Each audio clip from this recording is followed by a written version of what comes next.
Hi అండి. ఈరోజు video వచ్చేసి అక్కల ఊర్లోని సన్యాసి అమ్మవారి ఒడ్డుముక్కు పండుగ. ఇంకా అక్క అయితే పూజ రూమ్లో పూజ చేసుకున్న తర్వాత అమ్మవారికి ఉపారం పెడదామనేసి అన్నీ రెడీ చేసుకొని అమ్మవారికి ఉపారం అయితే ఇలా పెట్టేసింది. అండ్ తర్వాత మా చిన్నోడికి దీపం పెట్టడం అంటే చాలా ఇష్టం కదండి.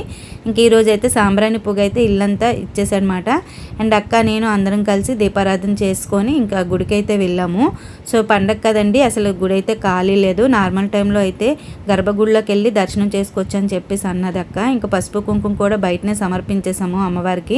సో ఇంకా తర్వాత గుడిలోకి వెళ్ళి అమ్మవారికి అయితే చీర పసుపు కుంకుమ అక్క అయితే సమర్పించేసింది. దండం పెట్టుకొని ఇంక ఇంటికైతే వచ్చేసామండి. సో చాలా క్రౌడ్గా అయితే ఉందన్నమాట. ఇంకా అమ్మవారు అయితే ఇలా ఉన్నారు, చాలా బాగున్నారండి అమ్మవారు. ఇంక ఇంటికి వచ్చి టిఫిన్ చేసేసరికి లేట్ అయిపోయింది. అక్క అడావిడిగా ఇంకొక పక్క అయితే స్వీట్ గారెలు, ఒక పక్క అయితే నార్మల్ గారెలు చేసిందండి, కారం గారెలు. అండ్ తర్వాత ప్రాన్స్ బిర్యానీ చేసింది, నాటుకోడి చికెన్ అయితే చేశారన్నమాట. తర్వాత కచాంబర్ చేసింది. ఈరోజు రెసిపీస్ అయితే ఇవ్వండి, చాలా అంటే చాలా బాగున్నాయి. ఈ వీడియో నచ్చితే లైక్ చేయండి, అలానే సబ్స్క్రైబ్ చేసుకొని సపోర్ట్ చేయండి. బాయ్ అండి.